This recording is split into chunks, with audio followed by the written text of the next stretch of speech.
चाहे टेक्नोलॉजी में, बिजनेस में, कम्युनिटी में, सोसाइटी में, कोई फर्क नहीं पड़ता। जहाँ पे भी हम जाएं, हम ऐसा काम करें जिससे करोड़ों, सैकड़ों लोगों की जिंदगी बदल जाए।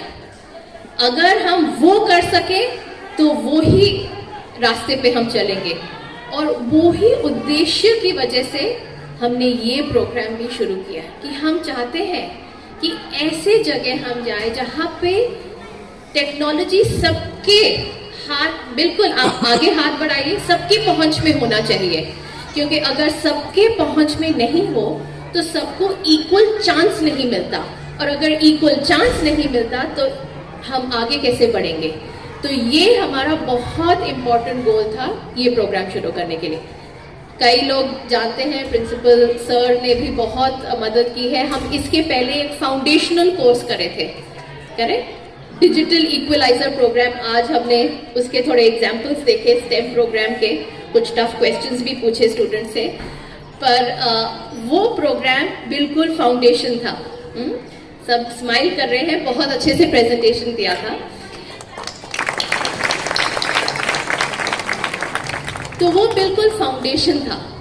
अभी हम उसको अगले लेवल पे, हाई एंड, नेक्स्ट जनरेशन की टेक्नोलॉजी के ऊपर काम करने के लिए और सिखाने के लिए जाने जा रहे हैं। आप देख लीजिए, अगर cyber security, coding, digital literacy तो है ही है एट द बेस, वहां से लेके पूरा आर्टिफिशियल इंटेलिजेंस से रोबोटिक्स तक का पूरा कोर्स आपको रोबोटिक्स के थ्रू और ये रोबो एज प्रोग्राम में सिखाया जाएगा। हम ये शुरुआत महाराष्ट्र में करीब 6 स्कूलों के साथ कर रहे हैं, 5वीं कक्षा से 8वीं 9वीं कक्षा तक के बच्चों के लिए। इसके पहले जो हमने डिजिटल इक्वलाइजर प्रोग्राम किया था उसमें करीब 100 स्कूल लिए थे। ये अभी हम एक नेक्स्ट लेवल पे लेके जाके करीब 3000-4000 स्टूडेंट्स तक को कवर करेंगे फेज 1 में। हमारा विजन ये है कि आप में से, और आप लिख के ले लीजिए, हम अभी बात कर रहे थे कि ये दिन कोई नहीं भूल सकता, बहुत आसान है याद रखने के लिए।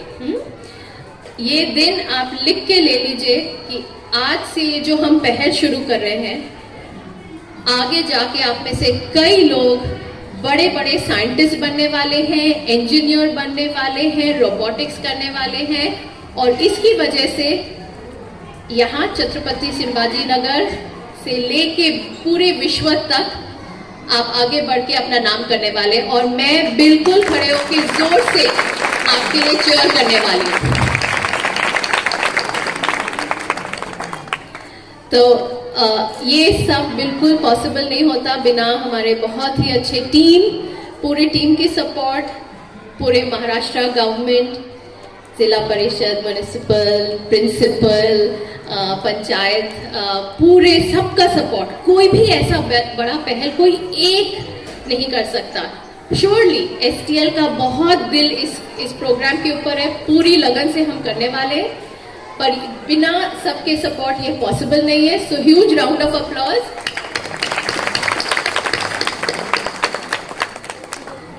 और ये प्रोग्राम के सक्सेस के लिए एक और चीज इंपॉर्टेंट है, वो क्या है?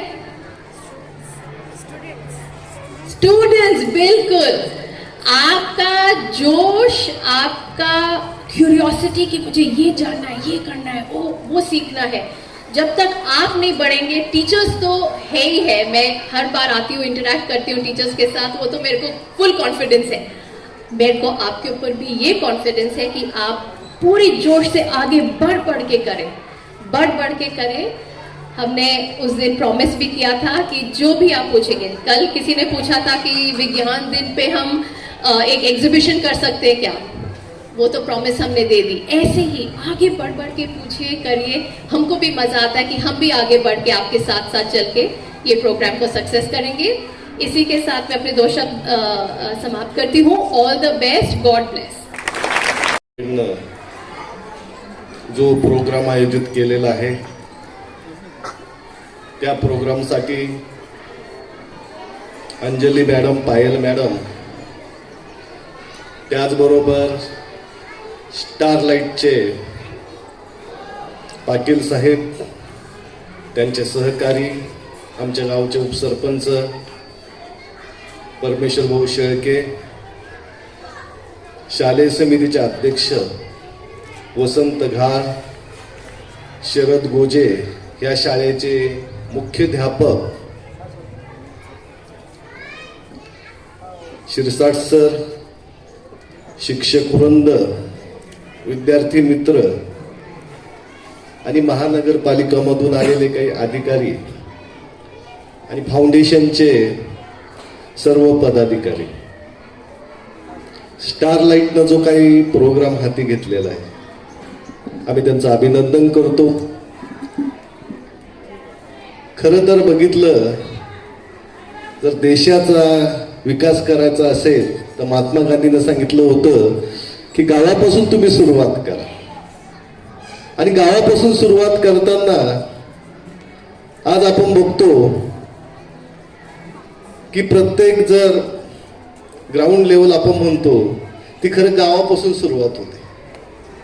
तुमच्या गावापासून महत्वाचा म्हणजे शेती हा मुख्य व्यवसाय आहे आणि त्या शेतीपासून खरं आपला देश चालतो. आपली जी काही अर्थव्यवस्था आहे, उद्योगधंद्याची गरज आहे, पण आपण शेतीची पण गरज आहे. त्या शेतकऱ्याचे, कामगारांची मुलं त्या गावामध्ये, त्या जिल्हा परिषदच्या शाळेमध्ये शिकतात. गरीब विद्यार्थी त्या ठिकाणी शिकतात, परंतु त्यांचं जे काही प्रोग्रेस व्हायला पाहिजे तो होत नाही. आणि जे काही आपल्या कंपनीच्या माध्यमातून जे काही कार्यक्रम हाती घेतला, तर माझं एक मत आहे, तुम्ही शिक्षणावर काम परिपूर्ण ह्या शाळेमध्ये करायला पाहिजे. त्याच्यातून तुम्हाला आउटपुट मिळेल. काम करताना जसं तुमच्या कंपनीमध्ये चांगल्या प्रकारचं टेक्नॉलॉजी आपण वापरलं, यूज केलं, तर चांगल्या प्रकारचं प्रोडक्शन त्यातून मिळतं. आणि आपल्याकडे चांगले सगळ्या क्षेत्रातील लोक आपल्याकडे काम करतात. प्रत्येकाकडे एक आयडिया असते आणि त्या आयडियानुसार जर आपण ह्या मुलांना आपली आयडिया दिली. आता बऱ्याच ठिकाणी आपण बघतो आपल्या देशात जे शिक्षण पद्धत आहे, कोणी म्हणाल त्याला नाव ठेवू नये, पण शिक्षण पद्धत आपली पूर्ण चुकीची आहे. आपण म्हणतो जपानच्या 5वीच्या मुलाला टेक्नॉलॉजी शिक्षण दिलं जातं. आपल्याकडे तसं नाहीये. आपल्याकडे काय असतं, मुलांना नुसतं त्या पुस्तकातच ओझं होऊन नेतात. तर मी कंपनीला एक विनंती करेल की आपण एक विषय कंपनीकडनं, तुमच्या फाउंडेशनकडनं जर तुम्ही राबवला की मुलांसाठी टेक्नॉलॉजी हा विषय, आणि 5वी पासून त्यांना जर टेक्नॉलॉजी आपण शिकवली आणि त्याच्यातून त्यांना परिपूर्ण केलं, तर मी सांगतो 11वीला जाताना त्यांचे 3 वर्ष आधीच ते इंजिनियर ते होऊन जातील. तर त्यासाठी आपण तो प्रोग्राम राबवला पाहिजे. 2-3 महिन्याचा आणि वर्षाचा प्रोग्राम तुम्ही शाळेमध्ये राबवा. मी तुमच्या फाउंडेशनला विनंती करतो. त्याचबरोबर टेक्नॉलॉजी बरोबर तुमचं खरं आणखीन खेळाला पण आपण महत्त्व दिलं पाहिजे. त्याच्यासाठी मुलांची जर कार्यक्षमता वाढवायची असेल तर त्याला व्यायामाची गरज आहे. आणि व्यायामासाठी सुद्धा आपण एखादा शिक्षक दिला शाळेला, त्यांच्याकडून व्यायाम करून घेणं, योगा करून घेणं, प्राणायाम करून घेणं, वेगवेगळे प्रकारचे खेळ प्रत्येक विद्यार्थ्याकडून वेगवेगळ्या प्रकारचे आपण जर खेळ घेतले, त्यांना प्रशिक्षण दिलं, कुस्ती असेल, कबड्डी असेल, बास्केटबॉल असेल, फुटबॉल असेल, त्याच्यामधून आपले विद्यार्थी पुढे जातील.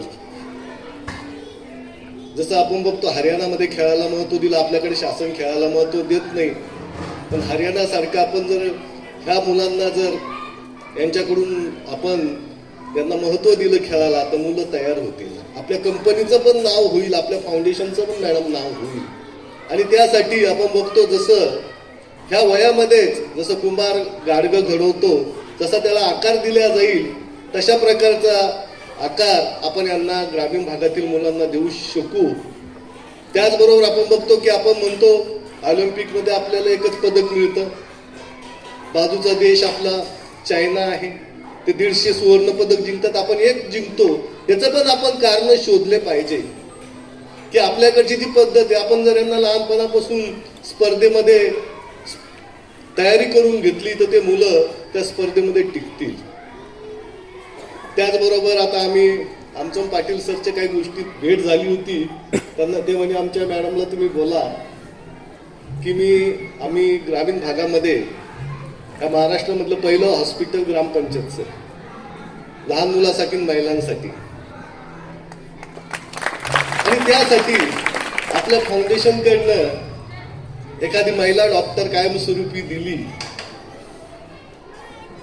तर खूप चांगलं होईल. कारण की आपण बघतो महिलांचं आरोग्य सगळ्यात महत्वाचं आहे. आपलं त्यांच्याकडे लक्ष नाही महिलांच्या आरोग्याकडे. त्यांच्या तपासण्या आज आपण बघतो अनेक प्रकारचे आजार तर ह्या भारतामध्ये सगळ्यात जास्त असतील तर त्या महिलांकडे, त्या माताकडे. आपण त्यांच्याकडे जर लक्ष दिलं, जर आपल्याला काही गोष्टीमध्ये आम्ही मदत मागतो ती मदत करा. शाळेमध्ये पण शिक्षण आणि आरोग्य हे सगळ्यात महत्वाचा घटक आहे. ह्या दोन गोष्टीमध्ये आपल्या कंपनीनं आमच्या इथं काम करावं एवढी विनंती मी करतो आणि तुमच्या फाउंडेशनला आणि कंपनीला शुभेच्छा देतो आणि माझे 2 शब्द संपवतो. जय हिंद, जय महाराष्ट्र.